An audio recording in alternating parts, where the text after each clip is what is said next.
한 달 만에 뵙겠습니다. 뒤에 서 계신 분들 대단히 죄송합니다. 신문지 같은 걸 가지고 깔고 앉으셔도 되긴 되는데 이 자리가 항상 한정이 돼가지고 아직 한 1분이 남았군요. 1분이 남아있는데 시작하겠습니다.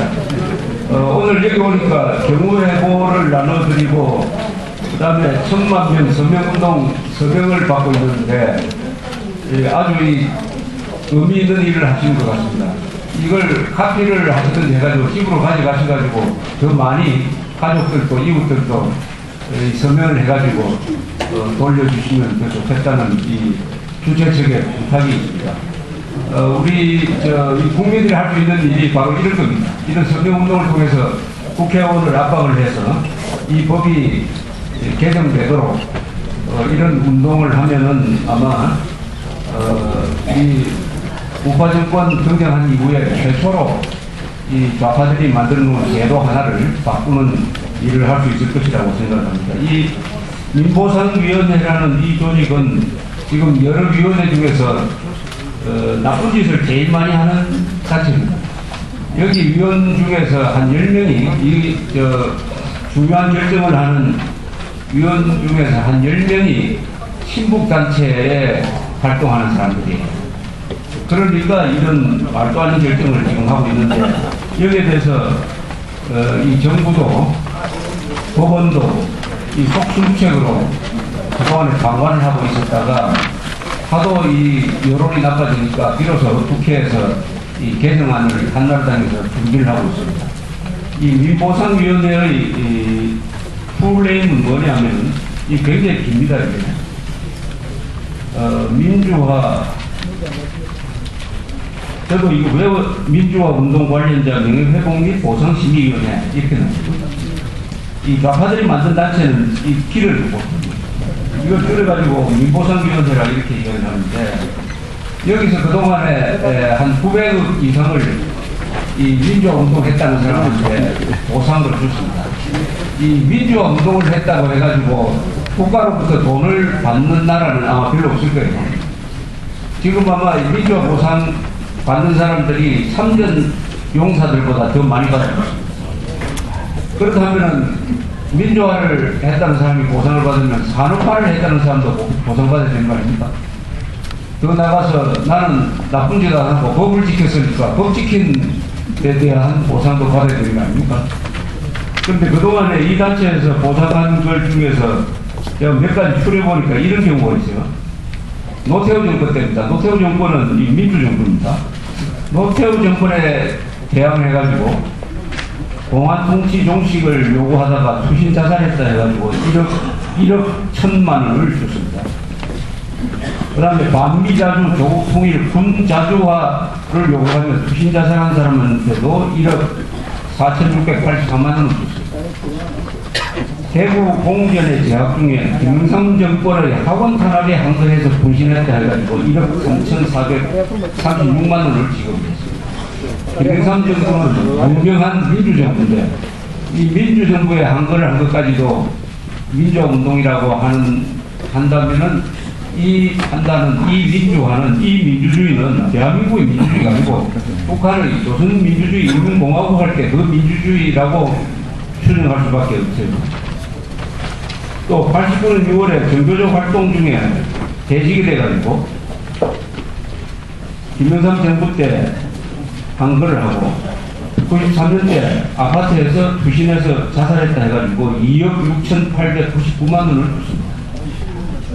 김영삼 정부의 항거 중에 경찰과 대치하다가 갑자기 쓰러져서 자기 병으로 죽은 사람한테도 1억 870만 원.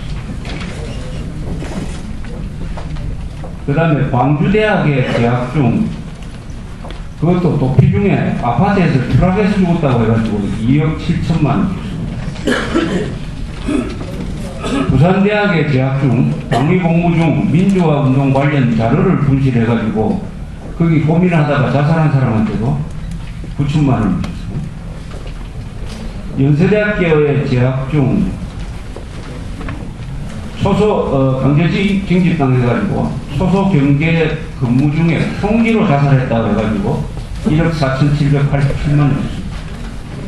성균관대학교에 재학 중 테니스장에서 강제징집당 해가지고 테니스장에서 목을 베어 숨졌다 해가지고 1억 5천만 원. 뭐 하여튼 이런 식이에요. 이거 리스트를 좀 보면은 이게 900억이니까 이게 여러분들 주머니에서 세 나갔으니까 한번 1인당 얼마 나갔는지 계산을 한번 해봅시다. 어쨌든 이런 서명운동이 국민이 할 수 있는 어떻게 보면 유일한 방법이니까 이걸 통해서 개정을 해가지고 지금까지 잘못 결정한 것을 재심하도록 하겠다. 이겁니다. 재심하도록 하겠다. 그러니까 이 법안을 발의한 전효 여자분 의원을 국회에서 이 가족회 회장 등 몇 사람이 아주 폭행을 해가지고 눈을 아주 쑤시고 해가지고 뭐 전치 한 8개월 8주의 상태를 입게 했습니다. 그 사람이 또 이게 부산 사람이거든요. 동의가 센터도 부산에서 나고 전효 씨 폭행한 사람도 부산 사람인데 국가인권위원회라는 작년에 이번에 그 전효 씨를 폭행한 그 여자분한테 인권상을 주기로 결정을 했습니다. 국가인권위에서 작년에. 그러다가 누가 이건 너무하지 않느냐 해가지고 중간에 취소를 했습니다. 그 국가인권위원회도 지금 여러가지 업무가 중복된다 해가지고 사람 수를 좀 줄이려고 하니까 막 반발을 하고 있습니다. 즉 나라를 망치는 일을 못하게 하니까 지금 반발하면서 깽판을 치고 있습니다. 이런 이야기를 하면은 뭐 하루가 갈 것 같아서 이 이야기를 일단 여기서 생략을 하고, 그러나 대한민국이 참 괜찮은 나라라는 것을 여기 서울에서 부산으로 올 때마다 느낍니다. 특히 이 봄이 와서 아주 산야도 봄기운이 오고, 또 지난주에는 비록 WBC에서 준우승을 했지만은 여러분들은 상당히 아주 즐겁게 일주일을 보내셨을 줄 생각을 합니다. 이 야구 이야기 하면 이 부산 분들한테 야구 이야기를 하면 사실은 신뢰라고 그러죠. 너무나 우리나라에서 야구에 대해서 제일 많이 하는 분들이 부산 분들이고, 야구에 대한 이 감식안이 굉장히 높습니다. 야구 감독들 이야기 들어보면 부산 팬들이 야구에 대해서 제일 많이 한다고 그래요. 그리고 또 야구의 이 역사도 이 부산이 일본과 가깝다 보니까 상당히 깊습니다. 그래서 고등학교 야구가 인천하고 부산이 항상 60년대까지 전국을 제패를 했죠. 그러다가 대구로 넘어가가지고 대구 경북고등학교, 대구 상고 이쪽으로 넘어갔다가 다시 서울로 가고 이렇게 전국적으로 평준화가 됐습니다. 이 야구라는 경기는 축구하고 달라가지고 상당히 이 드라마가 심합니다. 그래서 야구는 9회 말에 마지막 타자가 만루 홈런을 치가지고 4대3으로 역전승을 할 수 있습니다. 그러나 축구는 마지막에 두 골을 한꺼번에 넣을 수는 없죠. 그래서 드라마로서는 야구가 축구보다 낫다고 합니다. 이런 말이 있습니다. 재미없는 야구는 재미없는 축구보다 더 재미없다.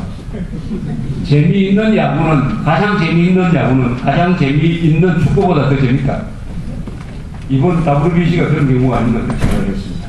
그런데 이 WBC에서 이 월급도 봉급도 별로 받지 못하는 우리나라 팀이 이렇게 준우승까지 올라가는 걸 보고 세계 언론이 아주 감탄을 하면서 쓴 기사를 제가 많이 읽었습니다. 우리는 그렇게 안 보이는데 서양 사람들 눈에는 한국 팀의 플레이 하는 게 아주 기분이 좋은가 봐요. 우선 아주 성실하게 플레이를 하고 아주 정확하게 하고 또 악착같이 하는 게 굉장히 좋은 인상으로 보이는 것 같아요. 그러고 하면 베네수엘라 이 팀은 거의 다 메이저리그의 스타 선수들인데 그 봉급을 모으면 아마 우리나라 전체 팀의 봉급보다 한 몇십 배가